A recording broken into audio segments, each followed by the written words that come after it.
hivi karibuni tumeona waliojiita waumini wa kanisa Katoliki walisimama na kukosoa vikali viongozi wao na wakawashtaki hata kwa viongozi wao wakuu wa dini, na tuliona wakienda ubalozini. Nini maoni yako kuhusu wimbi hili la waumini kujitokeza kupinga viongozi wao hadharani? Naamini hakuna Mkatoliki kwanza anaweza kuimba wimbo ule wa Yesu ndiye mwamba, kwa sababu sio wimbo wa dini ya Katoliki. Hiyo moja. Lakini cha pili, kama wangeamua kuwafanyia scrutiny pale, wakawauliza baadhi tu ya maswali, naamini wengi pale wangeonekana sio waumini. Kwa mfano tu, mtu angeambiwa sali sala ya Salamu Maria, mtu angeambiwa sali sala ya malaika mlinzi, au tuambie komunio ya kwanza inapatikanaje na kadhalika, vitu kama hivyo.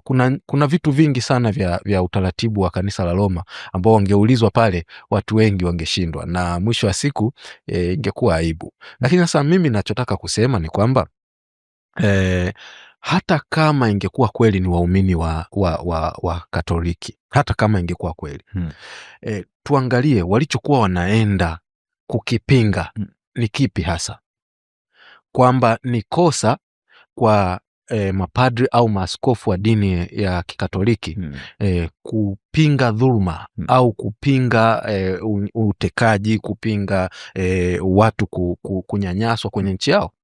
Nafikiri mimi ninachokiona kwa muda mwingi, ukisoma vitabu vitakatifu, hata waanzilishi wa dini wenyewe walikuwa wanapinga watu kudhulumiwa, walikuwa wanataka haki. Kwa hiyo kama watu wanakuja kutetea haki, kosa liko wapi? Moja kati ya aliyewahi kuwa mwanachama wa Chama cha Demokrasia na Maendeleo Chadema, na aliyewahi vilevile kuwa mgombea kupitia Chadema katika jimbo la Kibaha, ndugu Habibu Mchange, alisikika hivi karibuni vilevile kupitia meza ya medani za siasa akisema ya kwamba Padri Daktari Charles Kitima ambaye ni katibu wa TEC, akisema ya kwamba ni mshauri wa chama chako, Chama cha Demokrasia na Maendeleo Chadema. Wewe ni mjumbe wa kamati kuu. Je, ni kweli kwamba Padri Kitima ni mshauri wa chama chenu? Chief Odemba, kwanza kabisa mimi nafikiri watu wanatakiwa kumpuuza Mchange, na sio tu kumpuuza, lakini pia wamsamehe. Wamsamehe kwa sababu mtu kama Mchange kuongea maneno kama hayo inaonyesha either anafikiri anashindwa kufikiri vizuri, kwamba fikra zake haziko sahihi. Kwa hiyo nataka kusema kwamba Mchange afikiri vizuri. Of course, kwa mtu kama Mchange ungetegemea asiseme hicho alichokisema. Na kama sasa ameweza kukisema, maana yake ni mtu ambaye afikiri vizuri, kwa sababu kosa lake liko wapi hapo? Kuna sababu nyingine ambayo imepelekea ajifanye hawezi kufikiri vizuri. Kwa hiyo unahisi kwamba kuna mahali anatumwa? Siwezi nikajua kama anatumwa au la, lakini nafikiri kama hafikiri vizuri, basi kuna sababu nyingine ambayo imepelekea yeye. Sababu hiyo nyingine ni ipi?